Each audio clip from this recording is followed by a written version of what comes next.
Good afternoon. I'm Caity Weaver, a staff writer at The Atlantic, and I am excited to welcome you to Atlantic Reads. I want to thank McNally Jackson, the Atlantic Festival's official bookseller, for hosting us today for this conversation. Acclaimed writer and cook Alison Roman will be joining me seconds from now to discuss her upcoming cookbook, Something from Nothing, her newest collection of simple, timeless recipes that explore the magic of pantry cooking. Alison edited this text right before I came out, so that's how she would describe this book. Little housekeeping before we begin, please silence your cell phones. But if something you hear captures your attention, we encourage you to share it with your social network, and please use the hashtag TAF25. And we're going to have a few minutes at the end of the conversation for audience questions. So you can tune out right now and just think about your question the whole time, and I'll throw it to you when we're done. Now, please welcome Alison Roman.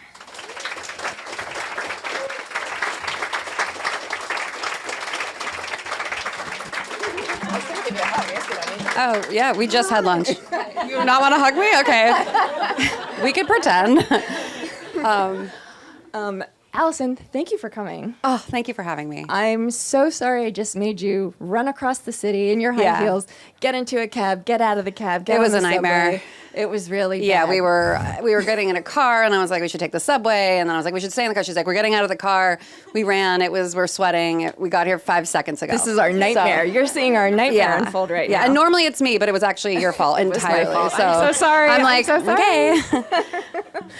okay. Okay, I'm very, very excited to be doing this with you because I think that you are really underappreciated as a pure writer. Everyone thinks of you as someone who can make food or knows little recipes and things, but just the actual technical writing in your newsletter and in your books you're one of my favorite writers to read. That's insane because I'm not just saying this, you are one of my favorite writers to read.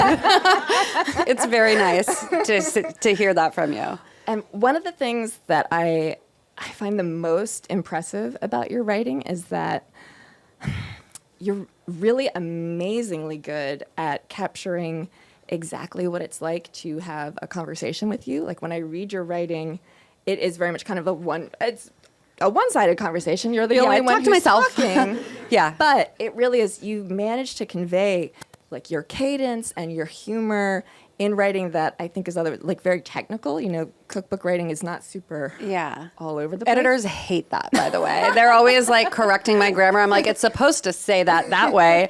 And I feel like I really show myself of like not being I would call it a classically trained writer. Really kind of just winging it all the time.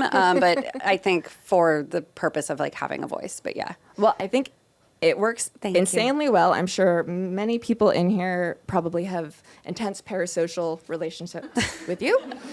Your writing really lends itself to that. And they should know that it is actually pretty close to the real thing, though. Like, I think that that biggest compliment I could get from, like, an actual friend or anyone else, you're my actual friend, is like, oh, you sound just like I think you do. Like, when I read something or, like, the way that you seem. And I'm like, I just like don't see the distinction of like the way that I seem and the way that I am is the same person. Uh-huh. And I guess maybe that's not always the case, but yeah. Well, I mean, it's funny you say that and also so rewarding to hear myself called your friend into the mic because as I'm reading it, I'm thinking, I realize that, wow, she really is just so good at writing for an audience of, a very broad audience, an audience of strangers, but it does sound exactly the same as when you talk to me. And then I'm like, am I friends with Alice? Like, does everyone feel this way? Yeah. Yeah. We're in a simulation, actually, and tomorrow I'm going to do this with all of you individually, and it's, yeah. Can you talk a little bit about, like, has the kind of parasocial relationship intensity turned up with each book? When did it start developing? Was it there from the beginning? Definitely not from the beginning. I think we were talking about this earlier, sort of like in relation to how strange it is to have like I suppose a career that has been coming of age with the internet.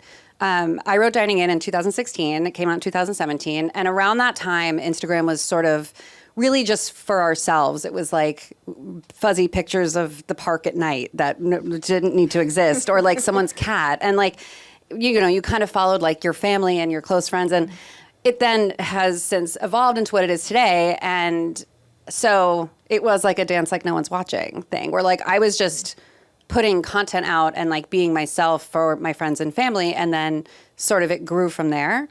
And now it feels like rather than like walking into an empty room and being like, oh, I can do whatever I want. You're like walking to a room of strangers. You're like, well, this feels sort of scarier. So I'd say to that end, yes, it has grown, but I think it's just a product of the internet growing, like not necessarily me, if that makes sense. Yeah, it does.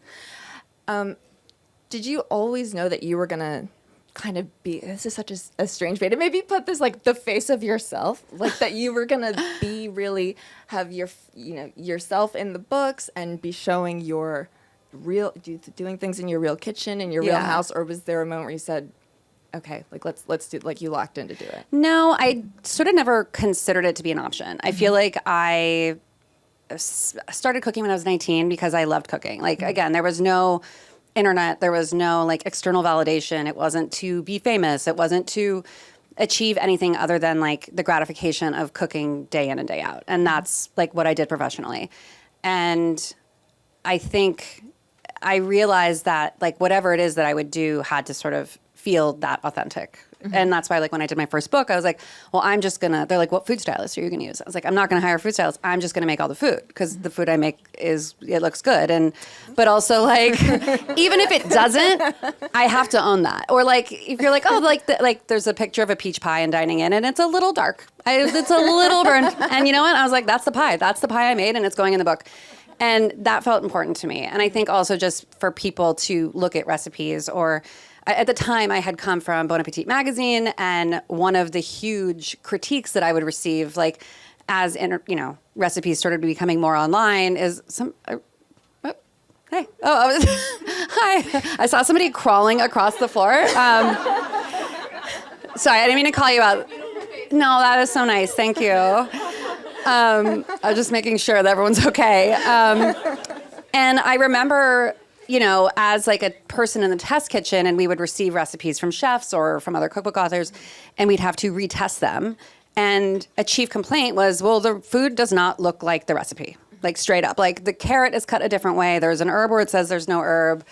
It's way darker than it would be if you roasted it at 325. Like just like inconsistencies. And I was like, well, because sometimes you make food to look good and then the recipe comes after that or in tandem, not like considered the same thing, right? Anyway, I was just like, well, I can't ever have that happen. And so I really wanted it to, the food always to look like it does when you make it, which I think is part of a successful cookbook. I don't know. I feel like I just answered a question you didn't ask. But it was a great question. Thank you so much.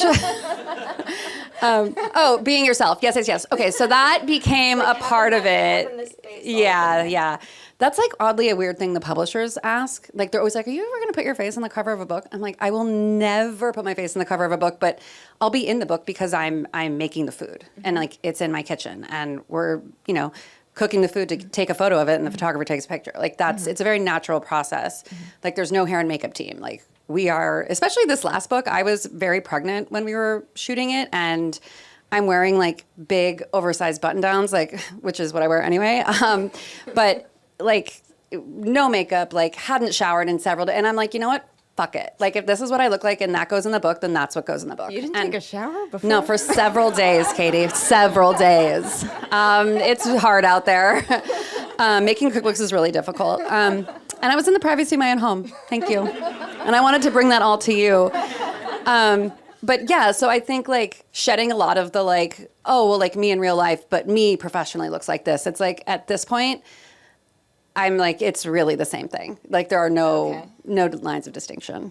Okay, well, actually, that's maybe a good segue to. I'd love to read a couple comments from your Instagram, and just hear your response to these. So, and this is related to putting yourself out there. You're very real, like putting yourself out there, getting that mug out there. So here's one. You posted a photo of your baby Charlie's room before he was born. Very adorable, really but also sweet. Very unrealistic looking baby room. I don't know the intention of this post, but if it was to make other regular parents feel crappy about their baby room status quo, it worked. Yes. And one more. Okay. The landscape around here has changed. not being able to relate to this post, partly because my kids are almost adults and partly because it is boring as hell, is a new experience for me with Alison Roman. Gonna hang on for a while and see if Home Movies ever comes back. Leaving a comment for feedback purposes only. Yeah, you know, it's so funny because I didn't ask for the feedback, and yet it's like it just like appears all the time. Thank you so much for resurfacing those. I wanted to make sure you didn't miss these because it's feedback. No, I appreciate it. There's so many comments. Like, who's to say what you're actually retaining? Yeah, no, that is awesome. It is a product. It is just like. Anyone who complains about it and continues to put their life on the internet, it's like you do know what you're getting yourself into, and it does come with the territory. Nobody is immune to it. It does suck, but also my instinct is like, okay, you don't get to see my baby's room anymore. Like, it's just not worth it to me. Like, I don't need to share that, and like, who cares, right? Like, it's like, oh, bummer, we don't get to see. It also doesn't look like that anymore because I was pregnant in the photo, and they're like, there's a cactus, the baby's gonna hurt. I'm like, the baby's inside my body. Like, what are we talking about here? But I will say, like, especially becoming a parent, there is no greater hell on earth for a new parent than to be on the internet for several reasons. And one of them is people being like, just wait, like, your baby's gonna, or like weird advice and like judgy shit. And it's like, oh, I thought I knew what it was like before just writing about food. And I had no idea. Well, I wonder if part of the impulse to kind of correct you is that otherwise, it's really you sort of giving tips and advice and, like, you know, telling people how to make food, how to make food. And like, you're going to tell me how to make a lasagna and your baby's room has a cactus in it? Yeah, it's very much that. And I think it was interesting because I've, like, kind of built my whole career from what I would consider, like, teaching people how to cook. It's very important to me. I feel like no matter if it's, like, the podcast or YouTube or newsletter, like, I sort of use the North Star, especially the books, because those are sort of forever. The North Star of like, I want you to learn something from this. Like, I want you to remember something that when you're cooking, even without my books or my recipes, you're like, oh yeah, I should do that. Or, oh yeah, that's a good idea or whatever. And then it just kind of becomes ingrained in you. And I've been doing it for so long. I still don't love the word expert, like kind of in any field. I feel like it's weird, but it's my niche. It's the thing that I do. I've like dedicated my life to it. And then you do something like have a baby where like you have no idea what you're doing. And I think people sort of enjoy the idea that like, oh, you think you're an expert now, huh? You know, it's like, I'm like, yeah, I guess they hated when I told them how to roast a chicken so much that like now they're really like, I'll show her. Yeah, so it's different for sure. Well, it's funny that you mentioned that it's so important to you to be teaching people things because I feel like one of the things that really works about your writing is that you seem so accessible and, you know, people can leave comments and maybe you'll see, but they also will DM you like in an interesting way. You really are very accessible. You do get these DMs, but I think that I wonder if people leave these comments and send you these things kind of assuming that there's like, well, her team will see this and they'll get the feedback. But the impression I've gotten from you is that the team kind of still just is basically you, mostly you. Yeah, primarily me is the team. I have amazing people that I collaborate with and work with and hire for things like, obviously, I'm not a graphic designer. I'm not a photographer. I have an amazing, she's not an assistant. She's like chief of staff. She like kind of keeps everything going for me. But it's like her and I, basically, doing stuff. But nobody else does my Instagram. Can you describe like the Hieronymus Bosch, like hellscape of your DMs? No, I really can't. But I don't know if you got in, but if you DM'd me to ask how to get into this event, raise your hand. Oh, you didn't get in. Oh no. Damn, wow. Unless you're feeling shy. But it's like somebody who I forgot their name, which I'm sad for at this moment, but they're not in the room, I guess. So they didn't make it in? Anyway, they didn't make it in, but they were like, what time does the event start? I'm not finding any, and I was like, this was like at like 3:45. I'm like, you're DMing me, but yet I'm reading it and responding. I'm like, is this the best use of my time? Like, maybe I should get back in the kitchen. Like, what the fuck is going on? It was Kevin. I remember your name, Kevin. Okay, Kevin. An email with details was supposed to be sent out. What, but you think I'm sending the email, Kevin? Email Mr. McNally. I don't know. Kevin. Okay, but you made it, and here you are. And I'm sorry I had to shame you publicly, but But it's like, we have that. We have a good relationship. If you have any other questions, write to Allison and she'll get them in her DMs. You had a dating question last time. Like, we've talked. Do you Kevin know and I have a relationship. Do you know what train to take home? Yeah. No, I actually got lost. Yeah. But Kevin doesn't live here. See, I know too much about Kevin. What is going on? Oh, my God. So she's really I very care accessible. deeply. Yeah, I know. Anyone want to come over later? Like, I guess we're all just hanging out. Okay, sorry. Okay, let's ask another cookbook question. Okay, let's do it. What is the process of like sitting down and doing this cookbook? Coming up with the recipes? Can you copyright them? How does that work? I know is this the first book that is a mix of old and new recipes, like classics and new ones? Yeah, none of them have been published in books before, but there are some recipes that have been published elsewhere that I included in this book because it felt like to have the internet be like the final resting place for a recipe felt bad to me. And I think that for me, it's a different thing to cook from a book. And a book is a collection and it's meant to be enjoyed and listened to like an album, right? Or read like an album, for me anyway.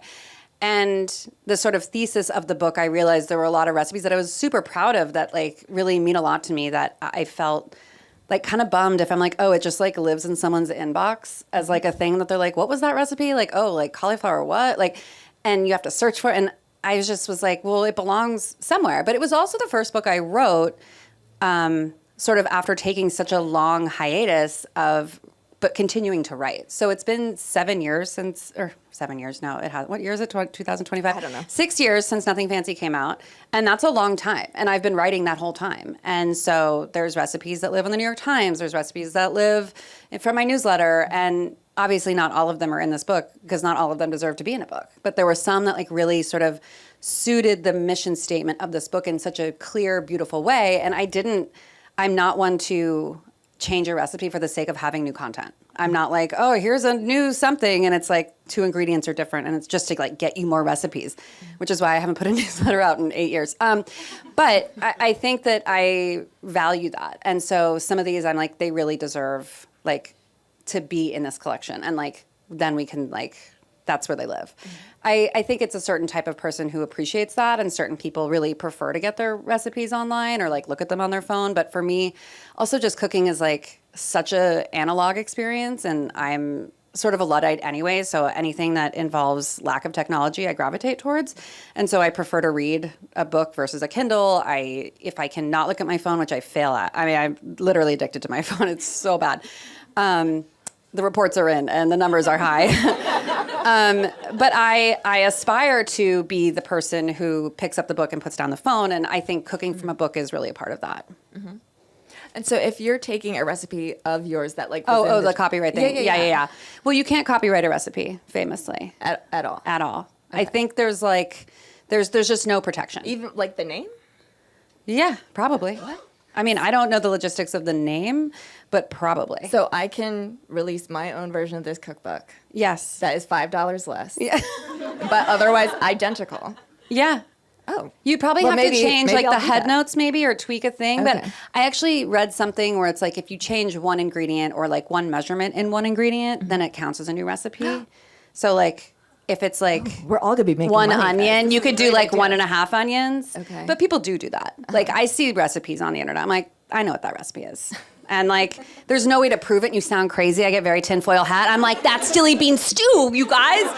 And people are like, okay, well, it says that it's a bean stew with dill. I'm like, no, it's dilly bean stew. And like, I know my children. I know my recipes. And because I'm so obsessive over them and I make them, I write them, I literally cook a recipe and then write it down immediately and then like hit send on the newsletter. Like there's no like machine of like, you know, I mean, okay, like they'll be tested. Like I will cook them and then make sure they work and cook them again. But like they go from cooking them to writing to public. Like it's very intimate. It's very close quarters in terms of publishing. So, but yes, you cannot copyright a recipe. So if I did publish something in the New York Times, can I put it in my own book? Absolutely, and I did. And I'm glad for that. Yeah. That sounded like sassier than I meant it to be, but I think it's just like. I think whatever. No one would be like, shallot pasta belongs to the New York Times. Like, I think everybody would be like, oh, that's Alison's. So I don't think anyone feels away. What was the hardest thing to nail down for this book? It was honestly for me, the hardest part of any bookmaking process is the editing, because I write to my heart's content and then edit from there, versus like understanding that like this is only going to fit on one page.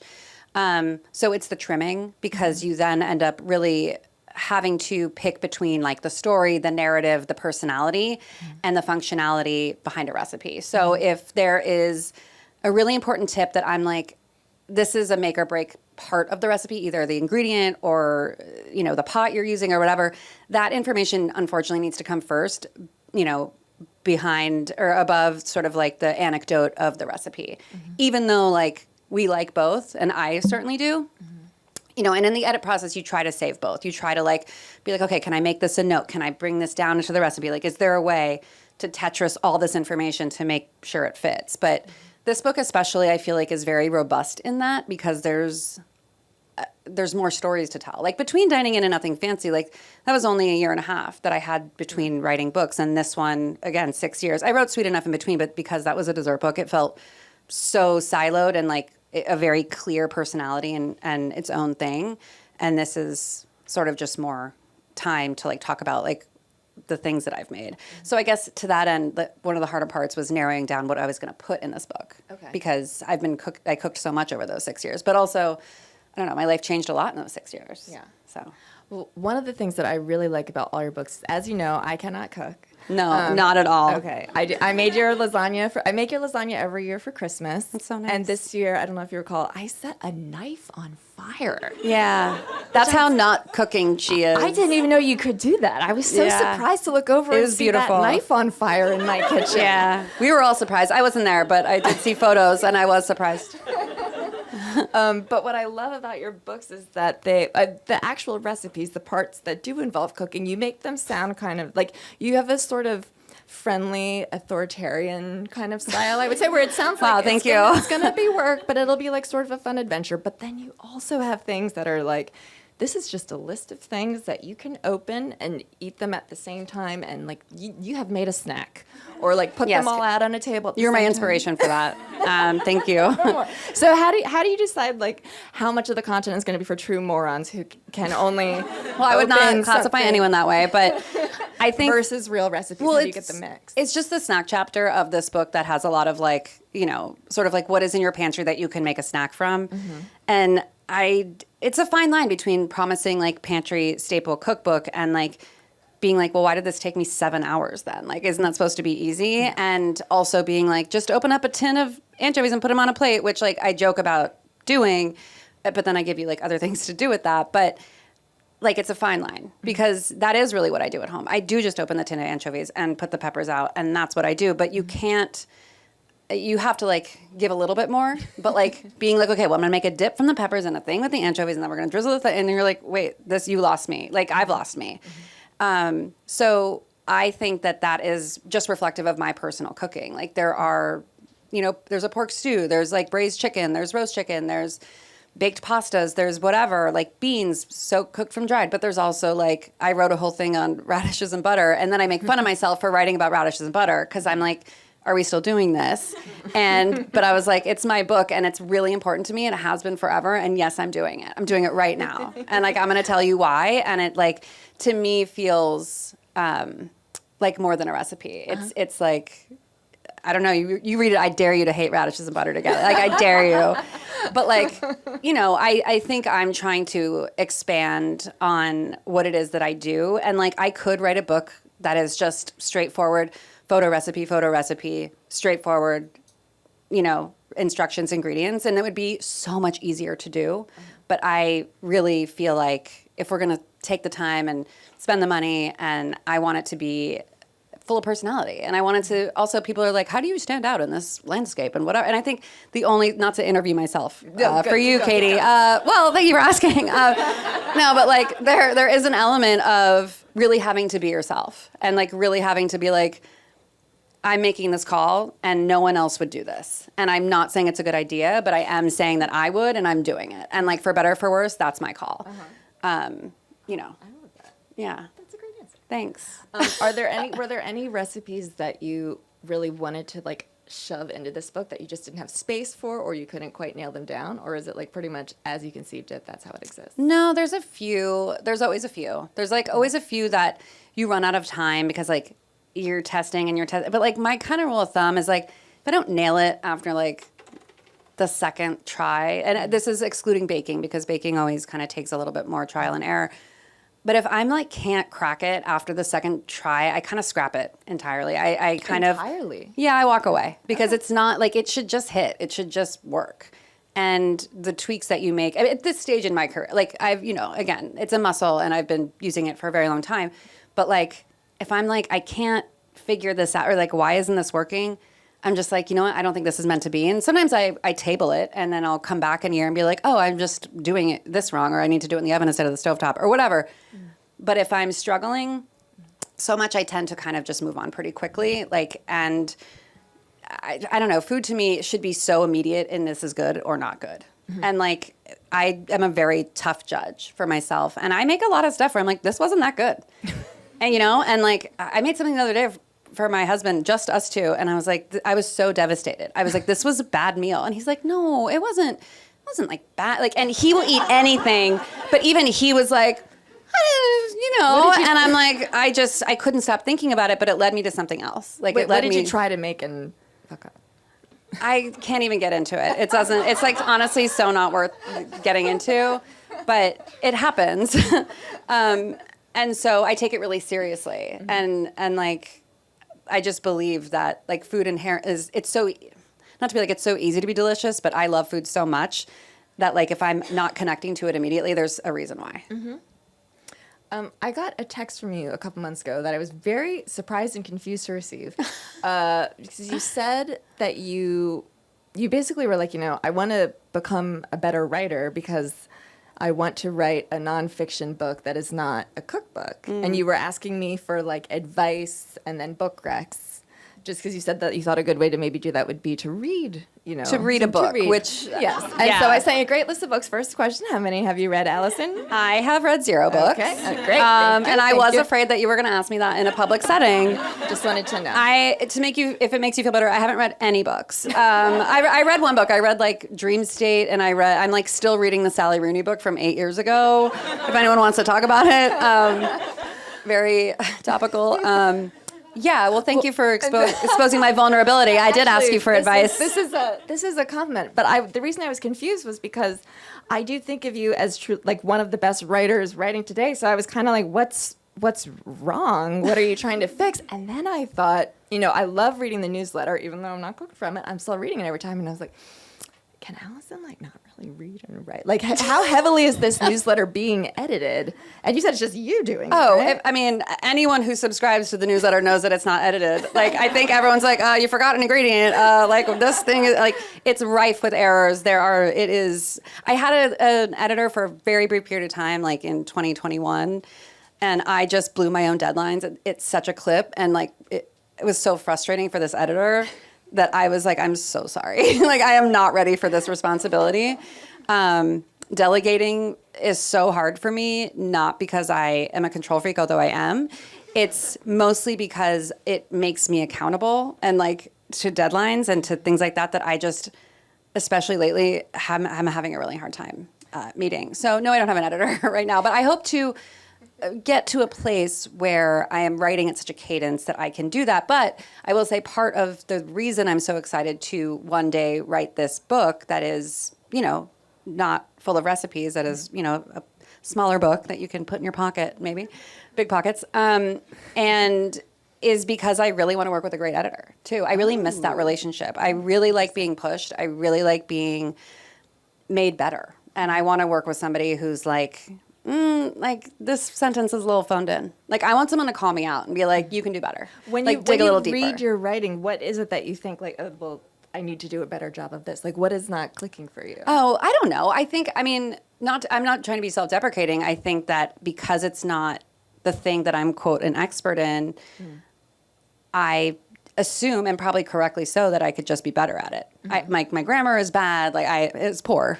See, it is. I think that it would excite me to be able to get better at it. I think just like feel more confident that it's good rather than just like voicey. I think maybe technically speaking, it would be nice if I were a little bit better, but I don't know. I think there's plenty of writers that have poor grammar.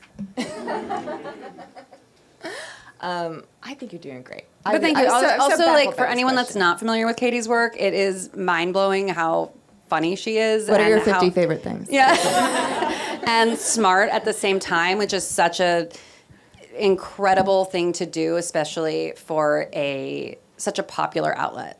I would say, like, kudos to The Atlantic for knowing talent when they see it, because I think it's really special and you have a true gift. But you're like, I think, yeah, it's very funny. You must read her. Oh, I think so. Yeah. Can you tell me, when you envision this book, this nonfiction book, like, what kind of nonfiction book are we talking? Is it like a memoir? What are you? I think memoir is sort of defined as like anything involving a story about your life. So by definition, maybe, but I wouldn't bill it as that. I think I would just bill it as like a collection of essays. Oh, okay. Yeah. I don't know. It doesn't exist yet. There's stuff that exists, but it's very early, tiny baby stage. Okay. Yeah, it doesn't exist at all.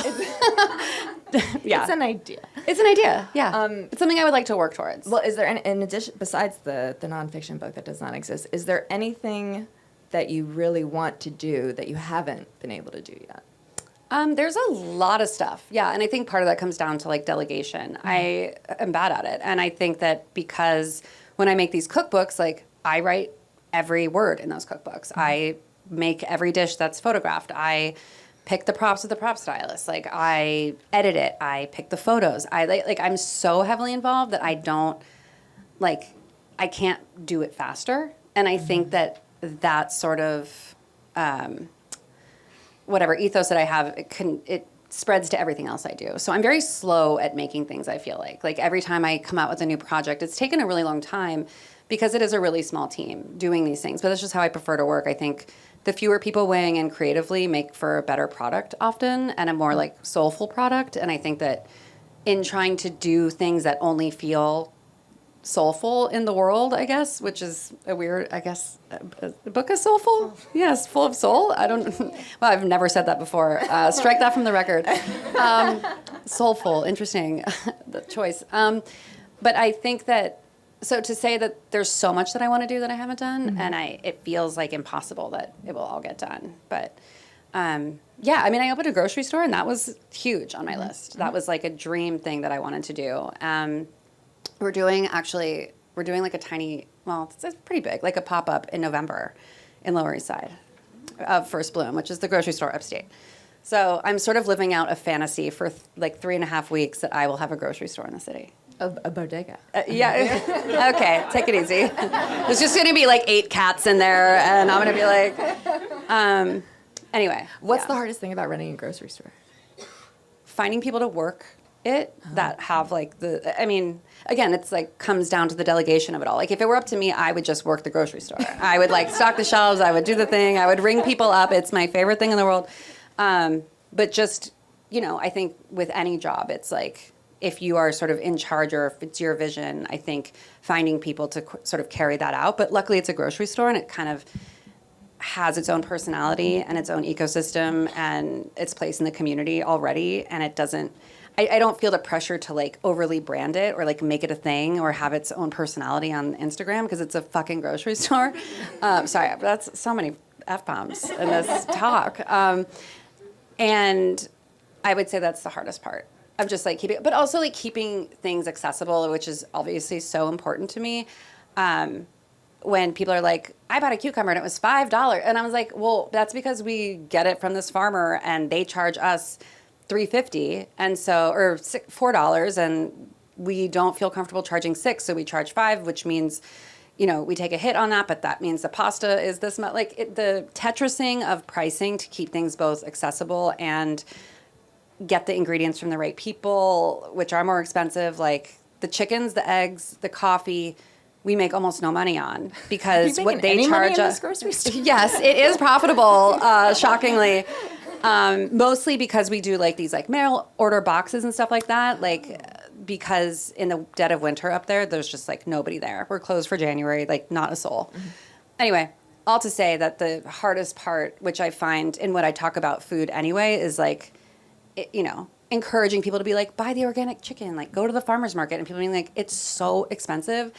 And you're like, shit, I know. It's like, okay, so then you like buy the bad chicken from the grocery store because it's so much cheaper, but then you think about where that chicken comes from and you're like, oh, is that what I want to encourage? And at that point, I'd rather not eat chicken at all. And it's a delicate thing to do, to be in charge of like setting a price for something when you're like, this is what I value, but this is what I can afford. And when they don't align, it's tough. And it kind of starts at a grocery store, I think. Well, no, it starts at beyond that, but like for a consumer, it starts at the grocery store.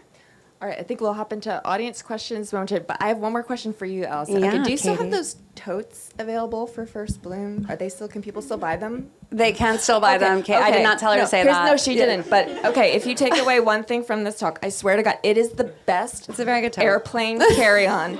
It has a zipper. Huge. It has a zipper. Yeah. It is indestructible. You could drop it out of the airplane; it would be fine. Yeah. And it really if you're someone who likes to push the limits of how big a carry-on can be, but still squeak through, you need to get one of these totes. They are so I'm just good. going to rebrand it as luggage, maybe. Honestly, I would buy one that didn't have your logo on it. Yeah, but they would be cheaper to make if I did that. Yeah. Okay, audience questions. And wait, do we have a mic? We have a mic. Does anyone have a question about the totes or anything? Yeah. Okay. It's like QVC. I like put up a QR code for you to scan. Hi. Hi. So as New Yorkers, we're so lucky to have such a wide range of pantry options. Mm-hmm. When you were working on this book, how did you classify what a neutral pantry would be? That's a great question. I sort of looked at my own personal pantry, which is sort of what I start with anyway when I'm developing recipes or writing, because it is... I'm starting at the lowest common denominator. I'm starting out like, what can you get in New York and also Kansas and also Portland, Oregon, and also San Diego, and also like, I don't ever want to get hyper regional, hyper specific, which is why I almost never call out brands, because you can't always get them everywhere. So it's like, the one brand I do call out in the book is Better Than Bouillon, and they did not pay me. I just am obsessed with that product. It's very good. But I think that I classify it as standard grocery store. Like, can you get it at Key Food? And in New York, I'm lucky to have really good bodegas near me, and I do a lot of grocery shopping there because I want to know where people are grocery shopping, and I think a lot of people shop there. And so it feels important to me to like have the recipes reflect that. And if you're really a person who cooks a lot, this book is going to be really easy for you. You're probably going to have most of the things anyway. And it's about like using your jar of capers in a way that you haven't before. It's not just like caper salad where you're like, oh, this is weird. It did come from your pantry though. Although caper salad could be good. Stay tuned. But it's like, when you buy a thing of preserved lemon or Calabrian chili and you're like, well, now I have this whole jar for one recipe. Like, do I just make this one recipe forever? It's kind of like, okay, how do I integrate that more seamlessly into my everyday cooking? And how do I make use of these jars that are never going to go bad, that I can definitely count on being there? Those types of ingredients where you're like, I kind of wrote this book when I was upstate a lot, spending a lot of time up there, and not going to the grocery store because I didn't have the opportunity to walk out my apartment door and go to the bodega. I would have to get in the car, drive 20 minutes to the thing. That's why I opened a grocery store, because I had to drive so far to get to one. I was like, you know what, I could use a closer one. There are easier ways to do that, I'm sure. But so I was like rooting around in my own personal pantry being like, well, I guess that's like lentils and this like one squash and like whatever. Like the book is very light on herbs, very light on dairy, very light on these things that we rely on for interesting food. And that was also part of the challenge of writing the book. Yeah. Hi. Oh, hi. Okay. This is a little bit of a selfish question, as I just moved here about 2 weeks ago. Oh, congratulations. Welcome to New York. So much. And I feel like I'm swimming in food recommendations, you know, between like Belly, TikTok, Reddit, etc. What is Belly? It's like the social platform for food. You rank restaurants and you write reviews. Like Yelp? For young people? Oh my God, I'm 40. Holy shit, I've never been more 40 than I am in this moment. Okay. Okay, that makes me feel better. Okay. But I would really like to figure out the good from the bad. Yeah. So is there any recommendations you have to figure out, you know, is it published like food critic reviews, or is it word of mouth, like loved ones? How do you know, oh, it's worth leaving my house, going there? Leaving the house is huge. Yeah. I would say that like not to overly generalize, but I think if it's like hyper hyped and like really big on the internet and there's lines and it's like has like a West Village vibe, like if it has like lawn club energy, if you know, that's not going to be it for me. And just because something's popular, it doesn't mean it's good. And there are people that I know with really good taste that like restaurants that I don't care for. We just have different value systems. But it's still worth leaving the house, because by going to these places that are written about in the New Yorker and the New York Times and places that pique your interest, you're like, oh, I generally like what this critic has to say. I generally agree with them. Or you're like, you know what? I never agree with this critic. Like, they love this. I always hate everything they love. Like, you kind of get to know yourself by reading and eating more. But, you know, it's like dating. You got to sometimes you have to have a bad meal every now and then. And you're like, you know what? Didn't love it. And there's lots of restaurants in New York that people are like, oh, have you been? It's amazing. And then you go, and I was like, it wasn't for me, for many reasons. I, in another life, would be a restaurant critic. It is my favorite thing to talk about. I love it. I also understand how hard it is to do well. And so I find that I come at it, I'm auditioning for this role of imaginary restaurant critic. I come at it with a little bit of empathy, but also a little bit of sass. But yeah, so I would say, like, read, look what's happening, see what's being mentioned, but like be wary of things that feel hyper trendy, but also look at who else is in the restaurant. If you're like, I don't want to hang out with any of these people, you might not like the restaurant. That's fair enough. Do you think there's any true like New York institutions? Yeah, Keen's Steakhouse, although they did get bought. I went recently, still the same. Raoul's in Lower East Side, Wu's Wonton King. Yeah, a million. I'll publish a list one day. Okay. Yeah. Hey there. I was wondering if you could talk about some of the common mistakes you think home cooks make. Yeah, I think that number one is people don't roast things long enough. I think especially vegetables and chicken, they're like afraid of them getting too dark. Keep going, guys. You got to keep going. This food is looking blonde out there, and we have to see some color on there. And if I'm saying, you know, golden dark brown, I'm going to need to see that, because I get tagged in a lot of photos, and I'm looking at your photos, and sometimes I'm reposting saying good job, but what I really mean is it needed to go longer. But I don't want to embarrass anyone. Hi. Okay. We have time for one more question. We're getting kicked out of the bookstore. No, I'm just kidding. Hi. Oh, I can just project. Okay. It's easier. Perfect.